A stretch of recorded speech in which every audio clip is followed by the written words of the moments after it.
Yay! The Little Pink Nail Book. Here's your instructions. Part 1. Gel foil glue as your first application option. So I have a couple of pre-made acrylic nails here for us to put our decals on as we go. This one was just a kitty decal I had made in the beginning. Sorry, I did not film it, but I can. If you want me to, let me know.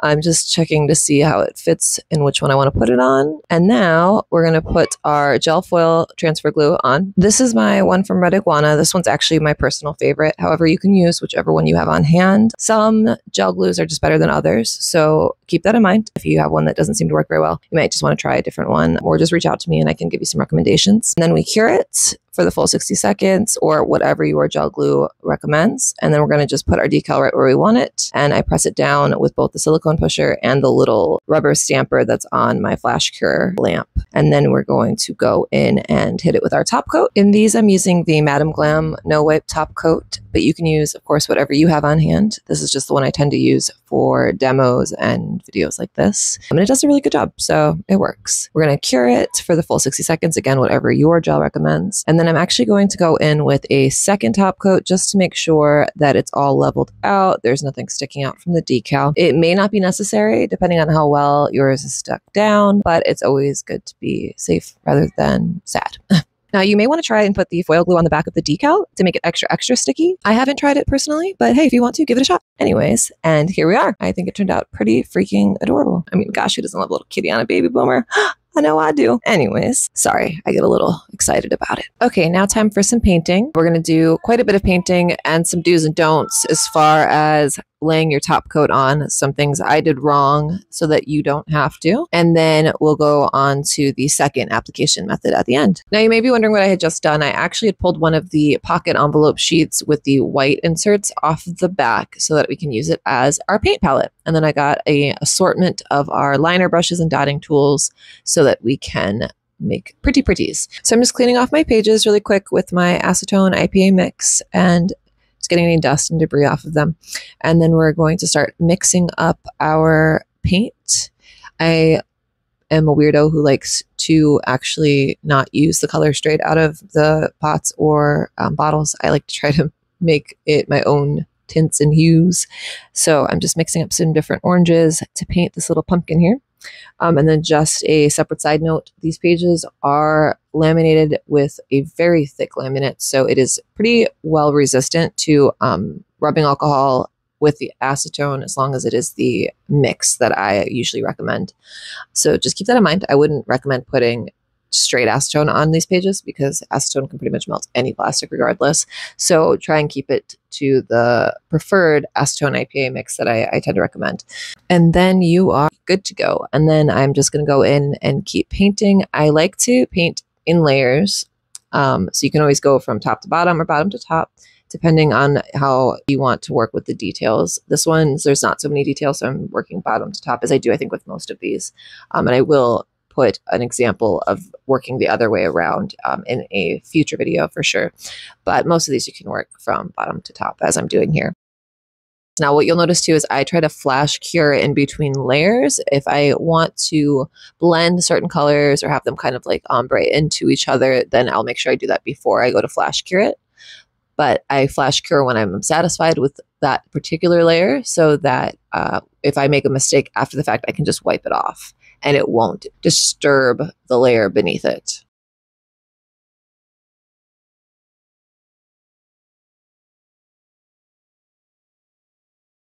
And then you'll see I just keep going in and adding more color, shadows, highlights, however I want to do it to make it look pretty. So we're just going in and we're painting all our different layers of this cute little pumpkin.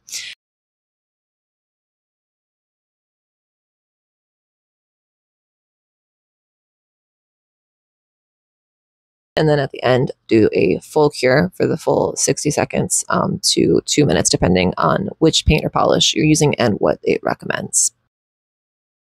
And now we're going in to just get that little top stem part of the pumpkin. And that will be it. Now, I still kept this one in here because I wanted to show you guys a few things to not do ideally, if you want to have the easiest time with these. So for this particular pumpkin, the mistake that I made was I put on the top coat after this too thin. So I had a hard time getting it off cleanly. You'll see as we go. And then here, you'll see it's really, really easy just to clean up, just as you would any other palette, and just stick it right in the back of your book. Awesome. And so same thing though, we're using the Madame Glam No Wipe Top Coat. And again, like I mentioned though, I did go in too thin on this one and not far enough away from the edges. So when you go in, you're definitely going to want to leave yourself some space around the edges of your artwork so that if you do have any issues peeling it off, it will not actually reach your beautiful hand painting artwork. And then you will just end up trimming off the excess after anyways. But see, I really struggled getting this one off because it was so thin. It just kind of flaked off instead of coming off nice and cleanly like it normally would. So this is one of those do not do's. But I left it in there just so you can kind of see what happens if you do put it on a little too thin like I did. It was kind of a mess. But then, yeah, I'm just cleaning up after the fact. Same thing, the IPA acetone mix. And then you can kind of see, top coat too thin. Still not terrible. I could fix it and use it. But I was just, really frustrated with that one. And then we're going in again. Sorry, this is just a different day. So I just refilling my little dapping dish. And then I actually had this new stylus and a couple new little brushes to try. I like the brushes, not so much the stylus. I think I ended up returning it, but you can pretty much use anything that's small enough. And then I have those cute little cleaning swab things that are actually super, super useful for cleaning off any mistakes that are like super tiny, tiny. And we're going to go and figure out which one we're going to paint this time. I think I stuck with the Halloween theme and tried to give a different pumpkin another go. So while we're working on painting this pumpkin, let me actually just talk a little bit on the palette that I'm using for my paints and which paints I'm using. So I prefer ideally to just actually take my gel paints out of their pots ahead of time. And I actually have a video of that if you guys want to see it, let me know. But I put them all in these little palettes. I don't particularly like this specific one because for some reason it seems to actually let the light through way more than any other one I have. So they actually like started to pre-cure on me, which was very frustrating, but it does its job for now. So that's fine. Point is though, is I like to have them kind of all out already. So I don't have to keep opening up each individual paint polishing pot or whatever I want to use and then wasting it on the little palette papers or on the resin or glass reusable palettes that they have. I always tend to put too much on there and then end up having to just toss or wipe all of the extra paint. So I like having the palette. And then you're just going to see me doing this pumpkin. This one's a little bit more intricate, which I like. I actually preferred painting this one, especially with this little brush. It's handy. That one will also be linked if anybody is interested. I think that these are really, really nice for this book. So this one, though, I will say I left in here as well. It just seems like pumpkins just weren't my lucky images on these, but I left this one in as well just to show you another possibility on a way that could be not ideal. This one wasn't like not usable, but it was a little bit tougher to use. So what I did on this one, unfortunately, was I put on the top coat at the end too thick. So I kind of went the other way of the extreme where the other one was first too thin. This one I made a little too thick. So it's just then a little harder to get to kind of form to the nail. So you would really need to make sure that you're pressing it down and trimming it as like close to the image as you can. And then probably using the application method number 2 for a decal like that if it is too thick, just so that it's not popping up on any of the edges.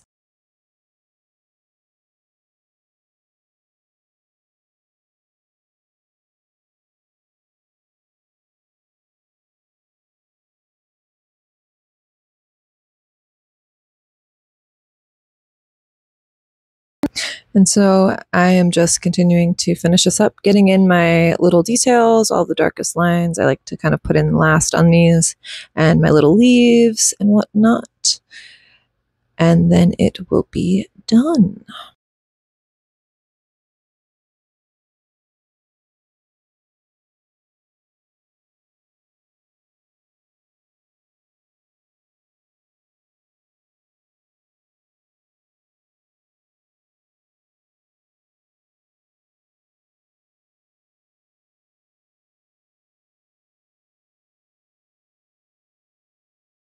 Okay, so finally going to clean up with my little swabby thing at the end and go in for a full 60-second cure.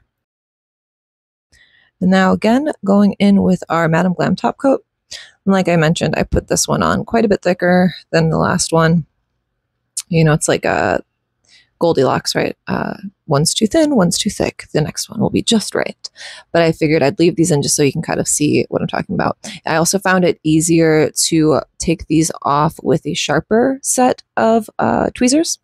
Just a little note for you. If you're struggling to get your decal off, try a little bit of a sharper piece and make sure that you have left enough top coat around the edges so that if you do kind of flake it off or rip it or damage it, it's not a big deal. It won't get to your hand-painted graphic or image.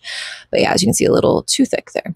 And then I'm just trimming off the edges and seeing how difficult this was to form on the nail, which was a little tricky because it was so thick. So we're going to put that aside and we're going to do this one more time.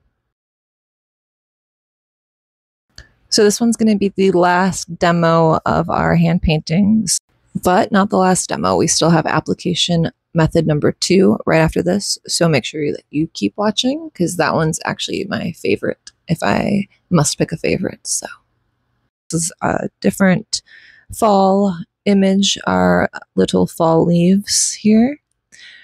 And I left in all of this painting just so you can kind of see how I work it, working the details and the different layers between curing and whatnot. However, of course, it's your book and you can do it however you like. But this will hopefully give you a little bit of an idea and a little more confidence when using your book. So hopefully you enjoy it.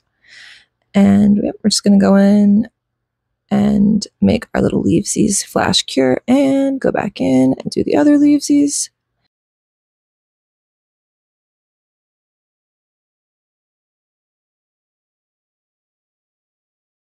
And then here you'll see I actually tried to go in with the stylus and ended up being too thick, but because I had done a full cure right beforehand, it's awesome, and I was able to just simply wipe away the mistake without damaging the leaves underneath and go back in with my thinner brush to get that detail work done. So yay for curing, or flash curing, or both in the middle, or between layers, whichever one.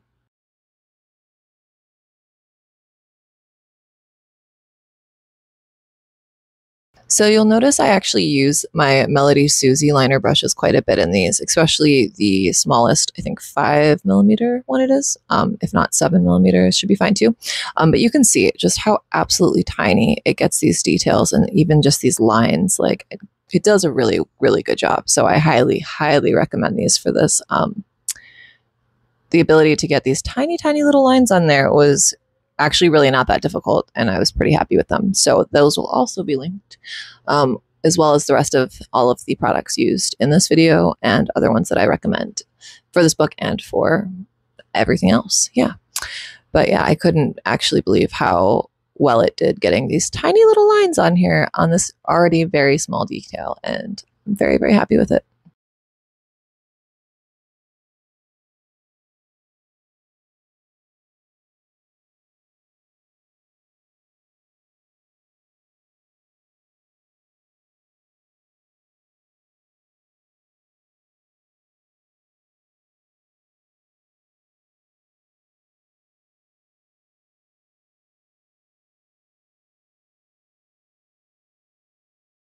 I left this part in as just a little side note slash trick that I do to clean my silicone hands and fingers. I just use a lint roller and it works freaking fabulously. So just a little gift from me to you.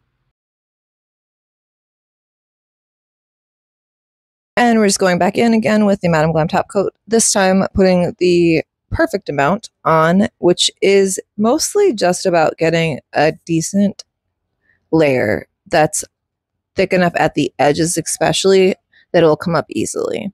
It's more so the thickness towards the edges of the decal I think that matter the most versus the middle, if that makes sense.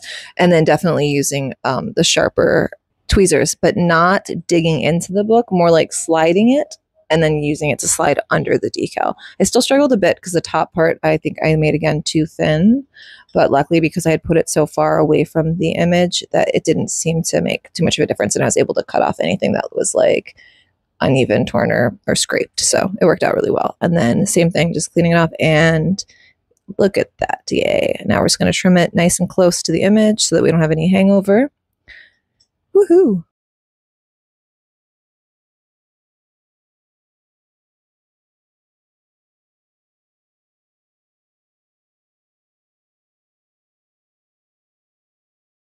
And here again, I'm just forming it, seeing which nail tip and which decal I actually want to use for this last application method. And we're going to go with the fall leaves. Yay. And here we go. Last application method part 2 is with any air dry nail tip glue.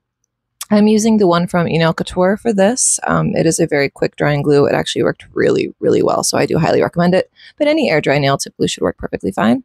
Just going to apply it right on the back and just stick it right on, and it should be just instant stick, easy. And then I actually go and put a little bit in on the edges just so that anything that may not be stuck down all the way will get filled in.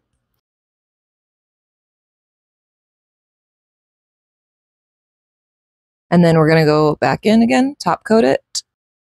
And side note, if you guys have any questions at all about any of it, of course, do not hesitate to contact me or drop a comment, and I will absolutely help however I can. You'll see I flipped the nail upside down to help it self-level, and look at how perfect! Oh, it came out so beautiful. And actually, this one, I don't even do a second coat. And that's all. Go have fun. Enjoy.